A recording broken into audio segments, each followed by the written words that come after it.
Bandwidth for Changelog is provided by Fastly. Learn more at fastly.com. We move fast and fix things here at Changelog because of Rollbar. Check them out at rollbar.com. And we're hosted on Linode servers. Head to linode.com/changelog.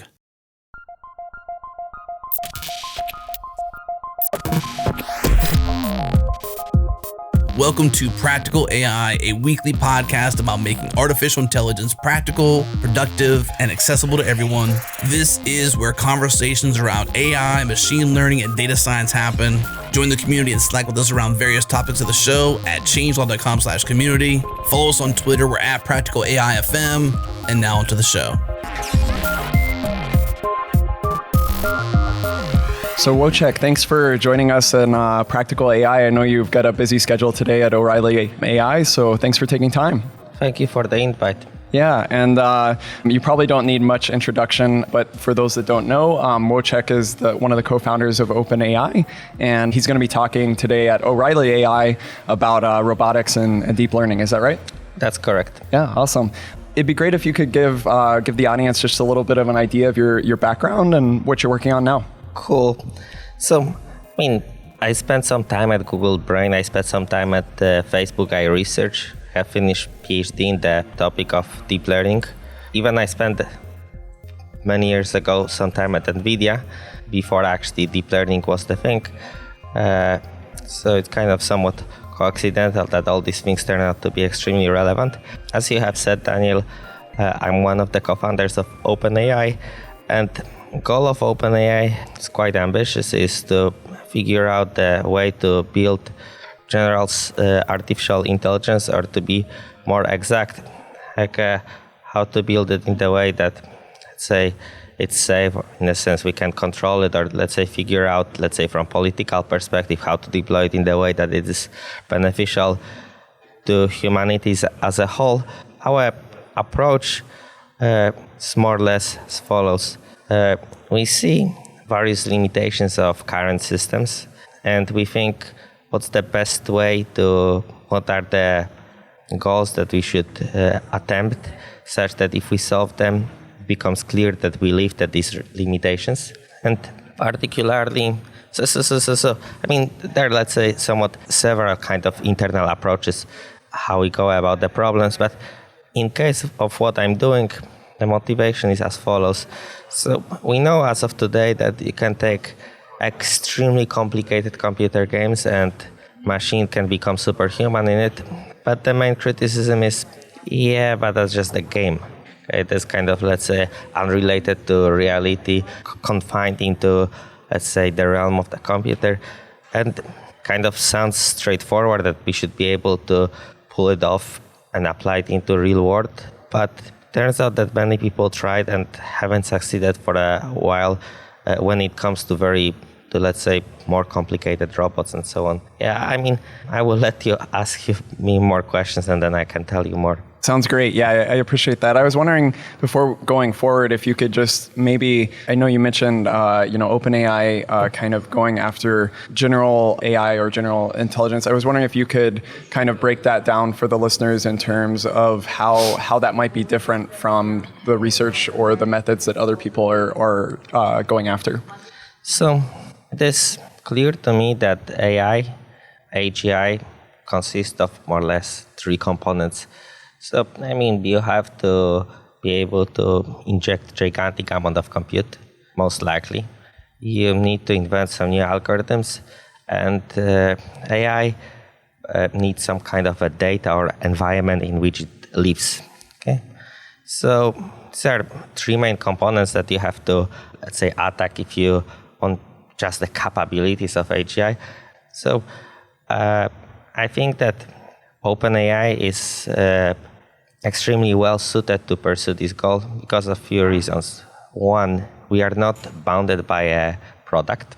Okay, so often when you are building a product, actually quite huge fraction of the work has to do with figuring out the niche or let's say target, marketing, let's say packaging and so on. And it's clear that there are various problems that you can attempt that have very small economical value, but it's actually very clear that they are making actual progress. I mean, if you would, for instance, be able to, train the system that can solve Riemann hypothesis, like a very... And could you just give a quick explanation of what that is? Okay, yeah. So let's say I just mentioned Riemann hypothesis is like an unresolved mathematical problem. So if system would be able to, have such an incredible reasoning, that would indicate that you lifted one more restriction, maybe, the restriction that neural networks do not reason much, has not that much of a economical value. I mean, maybe people doing math would get upset. You would unemploy another group of people. But in a sense, that's not the product out of which you are making tons of money. So I'm just saying that, so I just compared, let's say, our approach to the building conventional product. I can also compare it to, let's say, academic labs. So in a sense, most of the academic labs, they construct it's like an endeavor of small number of individuals. And I would say among these three components that I mentioned, let's say compute algorithms and environment data, it actually focuses mostly on the algorithm, which is completely fine. That's one of the components. That's the one that they are well suited to actually pursue. But it seems to me that you have to be able to pursue actually all three components to make a progress. You need to be able to, to focus the entire data center 10 miles by 10 miles that, consumes millions of watts with some number of algorithms and, let's say, environments to actually achieve it. So in essence, you need resources beyond actually, let's say, researchers. You need also all sorts of the talented engineers, infrastructure engineers, and so on and so forth. So I guess that's the main difference.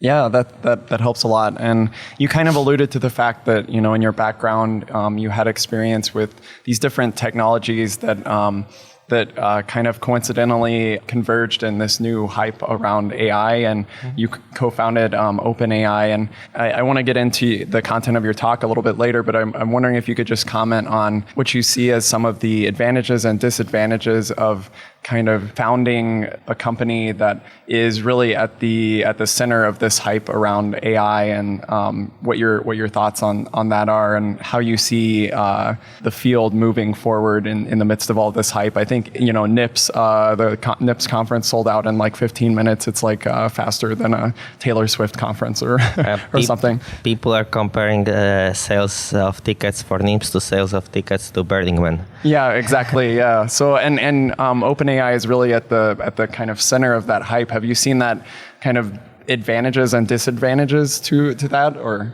in terms of the progress that you're going after? So, I mean, this extremely important to, let's say, not overpromise, deliver, and so on.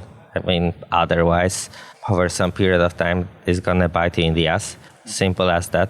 The fact of being well-recognized organization definitely helps to hire incredibly brilliant people. I would say I'm feeling pretty much like I'm feeling extremely honored that, say, people around, they are on various axes. Pretty much everybody is on some axis better than me. I'm feeling honored that these folks want to work with me. So awesome. Well, yeah, thank you for that, and I definitely respect a lot of the things you're doing, and so looking forward to seeing what happens from here. But now I want to kind of talk a little bit. You're going to be talking about deep reinforcement learning for robotics at OpenAI. Give us just a brief sketch of what you'll be talking about. Cool. So as I mentioned at first, it's actually the case that, reinforcement learning, it's a sense quite generic, incredible paradigm. It's effectively saying that you can take any quantity that you can measure, and if you can even remotely influence this quantity, you can learn how to, let's say, maximize it. And the quantity can measure, success on the task or so. So this paradigm was used in various computer games. Was used to beat humans in Go. It was used to in the game of Dota to get to the professional level. The paradigm has several shortcomings. So in a sense, as of today, it requires insane amount of data. So the the rates are of tens of thousands of years of experience, virtual experience. So let's say in case of Go or in case of Dota, agent is playing for so long, for millennia. That's the requirement if you really want to get top pro or superhuman performance. In case of robotics, it seems to be very hard to apply the same paradigm to the physical robots. I mean, it is possible. You can try also to go through the path of decreasing number of interactions. So I would say that's one of the meaningful directions, to just minimize try to improve algorithms to minimize number of interactions. And one of the approaches was, let's say, done at Google, is to, let's say, build farm of arms to pick an object. But still, there are few fundamental issues. So as long as once you are moving to the real world, it's actually not that easy to even get diversity of data. I mean, you cannot take your arm and go to a waterfall. Other part of the assumption is that you have to be able to reset entire thing from scratch. And it's also, say, once you are moving some objects, it can fall over, and then you have to build some contraption mechanism to bring it back. So I started myself to think that maybe the paradigm of reinforcement learning, instead of being close to actually what is happening when the human is learning, is actually closer to what is happening during evolution-like learning. That you have a really gigantic population, it has huge number of the interactions, rather than like a human kind of thinking through what truly happened and what should be the outcomes. So then it is also kind of natural to me that in case of evolution-like learning, you have, or let's say in case of human learning, there are essentially two stages. There is a stage that takes this gigantic amount of data, which is evolution. Evolution is reinforcement learning. It's like gonna survive or die. And this stage is powerful enough to create our brains that can then rapidly learn.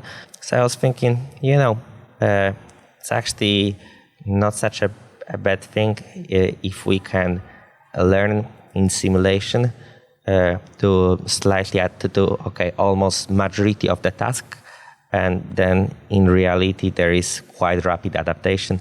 So that's what we did. The interesting thing is when so the task is we took robotics hand and we are reorienting objects, and let's say speak in a second about the difficulty of this task.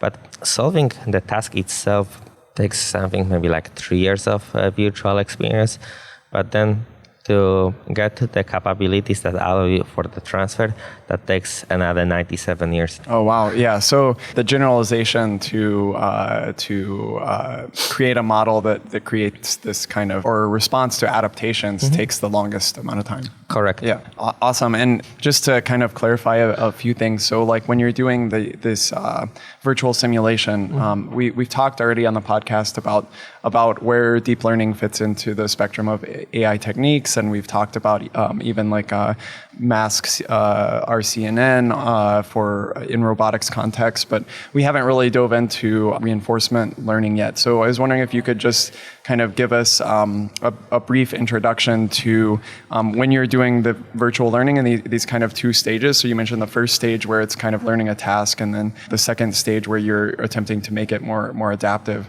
What is the process that you're actually doing there? So let me first describe what reinforcement learning is. That'd be great. So reinforcement learning is a framework of teaching an agent to maximize amount of reward. You can think about it a little bit like training a dog with treats. Okay? So when the dog is doing good stuff, you're giving the dog treats, and then it does more of the stuff that you want. And that's the way, more or less, how you train the computer to become best in all these games. So it's completely up to you when you define that you're gonna give a treat. So there's a feedback that happens, right? With some correct. So agent itself, effectively, some network that consumes observations. You can think as of an analogy to a human. It's like input to eyes, ears, nose, touch, and so on. And the network is supposed to produce actions. So in our case, it would be, electric signal, the nerves to decide how to move, let's say, limbs or so. And the network itself attempts to maximize reward. The system has a chance only to be successful if from time to time it gets a reward. So they also kind of, let's say, let me a little bit downplay reinforcement learning. So the situations that wouldn't work is if you give a treat to a dog after it lands on Mars. Okay, it's like it will just never happen. It has to, from time to time, it starts at first with very random strategy, and then gradually it attempts to get more and more of the treats. So that's pretty much the paradigm of reinforcement learning. And that's what you would be doing kind of in that first stage where you're teaching a specific task. Is that right? Correct. So let me briefly describe the task. Yep. So we haven't knew much about the robotics over a year ago. We went to a robotics conference. We asked people what are the things that are impossible or very hard to do in the classical robotics. And people are saying anytime when you have large number of degrees of freedom, it's very hard to control. When there is a lot of interactions, when you touch many things in many places simultaneously, that's also very hard to model. And it is way easier when you are in the open space and you are not touching anything. Okay, or if the problem somehow can be simplified to 1 or 2 dimensional problems, then there are some, let's say, closed form solutions. But in case of robotics hand has, let's say, the one that we bought has 24 degrees of freedom. We also kind of knew that the task is solvable because human can solve it. So we wanted to have a hope for the success. Yeah, and task is you take an object. In our case, we demonstrated it on 2 different objects, which is one is a block, one is some octagonal prism, and the task is move it around to the new desired position. Like in a robotic hand. In the robotic hand. Yep. So, as I said, we were able to train it actually a while ago already in the simulation to achieve it, but then during deployment, it didn't work at all. Like literally not at all, despite easily being able to solve it in the simulation. Typical response or let's say the typical approach is let's just get the simulation closer and closer and closer and closer to reality. And I would say that helps, but the problem is that with sufficiently complicated systems like the hand, it is actually impossible to model everything. So in a sense, hand has tendons stretch. It has a rubber deforms. Also, the shape that you have in the simulation actually doesn't even correspond exactly to the real shape. And when there is a lot of interactions, the difference in the given place you are touching versus not touching might cause the object to pivot, let's say slip over, and so on. Yeah. So that's why things do not want to transfer. Yeah, so it's like a lot of very small kind of differences in how things are touched or moved can create a whole different outcome. Correct. In the sense, the fundamental idea that allows us for, let's say, adaptation to reality, say, is actually extremely simple what we did. So, in a sense, the initial approach is you have this single simulation. You can think about it like a single universe in which you are training, and then you are asking, here is an alternative universe in which you want to actually verify the performance. And we are just instead saying, if you will have entire distribution, many universes, and network has a capability to encode its or let's say try to distinguish them, then it essentially might force the network to try to discover what are the underlying properties. So let's say if we don't know exactly what's the weight of the cube, or I mean more or less maybe we know, but it might be off. If we have a network that just has a capability to, let's say, through interaction, pass the information, and that these are like a very common networks, recurrent neural networks, then as we vary these parameters and it tries in the simulation on all of these instances, maximize the score, it implicitly actually does, it has to try to, based on the initial few seconds, try to find out what are these values. I mean, it's like there are two combination of two things. On one side, it tries to be robust to some components, and on the one side, it tries to adapt to various things. And in a sense, this is in the core of the idea to actually achieve the transfer to the reality. Yeah, that's really interesting. So, how long have you been kind of working towards this type of adaptation, and how has the process gone? Have you made other attempts to make this transfer to reality that haven't worked as well, or? Yes. So, and that project more or less took us 1 year. Let's say, earlier on there was, let's say, maybe 5 people. Later on in the project, there is maybe closer to, let's say, 15 or so. So I would say average 10 human years. There were many attempts internally, and many of the things that we tried, they partially worked and so on. But the way how the team is more or less organized is, once we agree on the goal, I try to, let's say, gauge people and ask, what do you think is the best way to solve the problem? And in that sense, as I said, people to some extent are on many axes, they are smarter than me, and they might sometimes better know than me what's the best approach. When you're in the situation that there are multiple competitive approaches, they are also becoming closer to the truth, what really works. So, it's often the case that idea, as long as it is, let's say, sound, it will show signs of life, but it doesn't mean that this is the really ultimate solution. It might be sufficient for to present the conference or so, but our goal is truly to solve problem and actually get to the solutions that we think we can push forward. So when I was looking through the OpenAI website and kind of looking into some of what you're trying to achieve, I kept coming across this statement about safe applications of AI. Mm-hmm. And I know we've talked in the past about AI ethics and other things. I was wondering if you could briefly talk about safe AI, how you see that, and maybe what counter examples to safe AI would be. So there are several problems into it. One problem is question how to ensure that the system will be achieving the goal in the way that we intended it to achieve. So, there are many kind of philosophical examples and so on, and I want to go through some of them.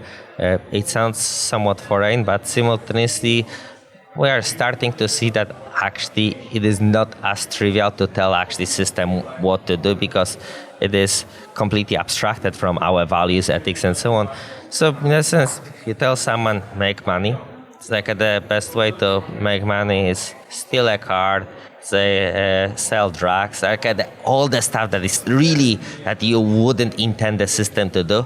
It's actually the best things way. we probably don't want robots doing. Yeah, or even you don't need robots for it. To give you some example, let's say if you are really insanely clever about stock market, you can, if I'm saying insanely clever, and you have superhuman capabilities, and what you truly care about is to maximize profit, you can cause a war in the country and short the stocks, and it is completely valid strategy if that's the quantity to reach an objective. To reach the objective. Yeah. And in some sense, you can say that the systems that we are training, you can say it has a little bit like a profile of psychopath. It only cares about the one thing and one thing only. That's literally how we optimize them. They are completely abstracted away from everything else, and they want just these treats. And they actually don't know even about the things that are really important to us. So the question is, what's the way even to inject what we want? What is our ethics? And I would say there are multiple axes into safety. So just told you about one which is more or less called misspecification. So specify something, but it's actually something slightly different that you really wanted. And we can see it even in some computer games that he has the system to maximize score in the game, but truly you would ask the system to finish the game, and then it finds some bug on some level of the game and keeps on staying there, let's say generating a lot of points, but actually doesn't progress anymore in the game. There are other axes which is how to make the systems robust to adversaries. And to give some concrete examples, so let's say there was a Twitter bot released by Microsoft, Tanya, and this folks from Microsoft. There is no doubt there's like a lot of very clever researchers and so on. So can say that it's like they thought through various scenarios. Okay, but despite let's say thinking it through, turns out that the bot within several hours was hijacked and repurposed. As soon as it started saying very offensive things on Twitter. So in essence, you might ask, is it the case that as the systems will become smarter, will they be less prone to it? I actually think that it might be due to the overall increased complexity. The surface area will just increase. Yeah, it's almost even if you're trying to misspecify an objective, there's the space of objectives is larger. It's more complex. So I would say from perspective of pursuing safe AGI, there are also per se three main things. So one, in order to achieve it, I mean, you have to, let's say, work toward capabilities. Second one is you have to work towards safety, so what we just discussed. And the third one is a question, let's say, even if we would have it today, what are what's the step in terms of a policy? What should we do with it? And I would say also all these three components actually fit into each other. So capabilities indicate actually maybe what the shape of AGI will be, therefore what are the ways to actually inject our ethics and so on, the safety work, and also it helps the policy people. So I'm saying like all these topics, they fit into each other. Yeah, that makes sense. So I'd love to switch directions here for the last bit of the show and kind of get your perspective. So you mentioned a lot of really exciting things around robotics, and a lot of that involved kind of large-scale computing and lots of large simulations. I was wondering for people that are out there like trying to get their hands dirty with some of these techniques, maybe it's reinforcement learning or other things, what are some good ways for people to kind of get their hands dirty and start working on problems that are interesting, but maybe they aren't able to run these, large-scale simulations and that sort of thing? Yeah, I mean, there are incredible materials online. So I would just go first through all Coursera, Udacity, lectures from Berkeley, Stanford, follow all the homeworks. So I would say that's step one. There are also great books. I mean, there is a book by Ian, deep learning book. There is reinforcement learning book by Richard Sutton.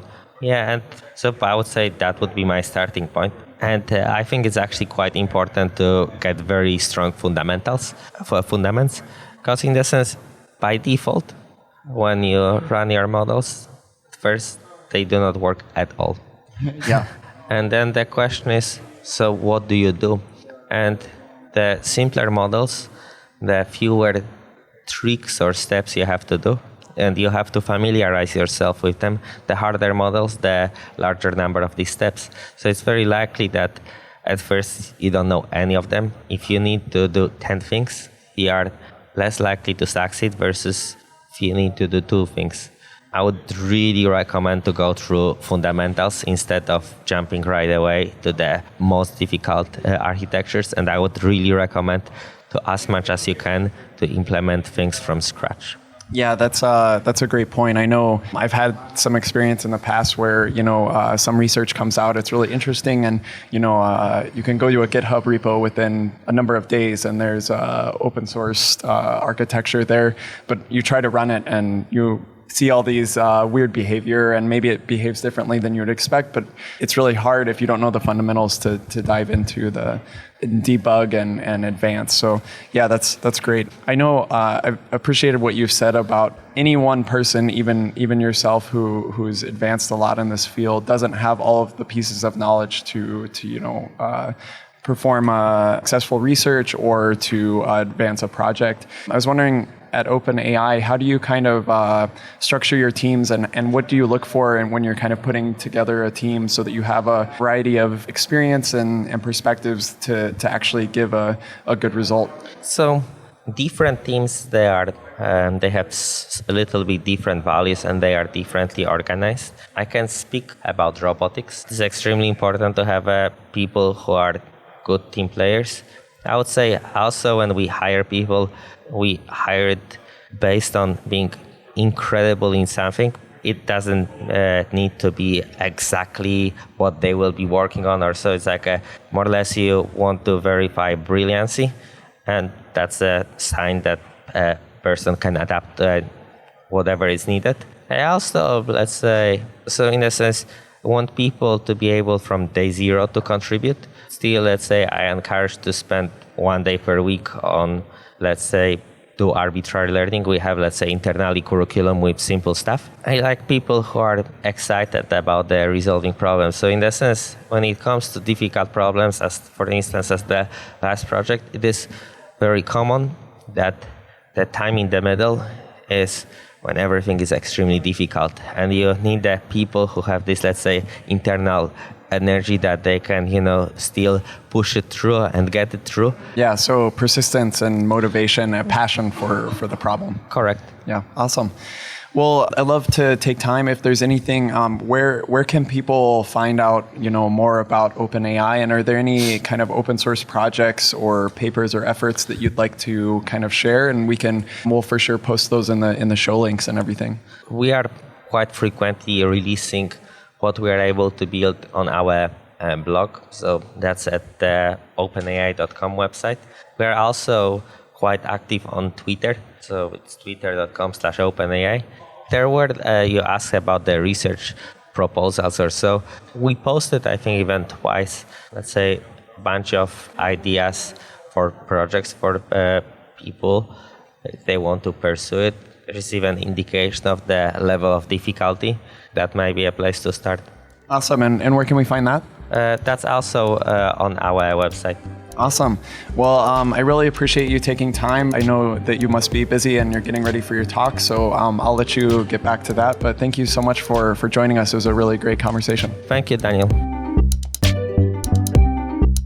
All right, thank you for tuning into this episode of Practical AI. If you enjoyed this show, do us a favor, go on iTunes, give us a rating, go in your podcast app and favorite it. If you are on Twitter or a social network, share a link with a friend. Whatever you got to do, share the show with a friend if you enjoyed it. And bandwidth for changelog is provided by Fastly. Learn more at fastly.com. And we catch our errors before our users do here at Changelog because of Rollbar. Check them out at rollbar.com/changelog. And we're hosted on Linode cloud servers. Head to linode.com/changelog. Check them out. Support this show. This episode is hosted by Daniel Whitenack and Chris Benson. Editing is done by Tim Smith. The music is by Breakmaster Cylinder. And you can find more shows just like this at changelog.com. When you go there, pop in your email address, get our weekly email keeping you up to date with the news and podcasts for developers in your inbox every single week. Thanks for tuning in. We'll see you next week.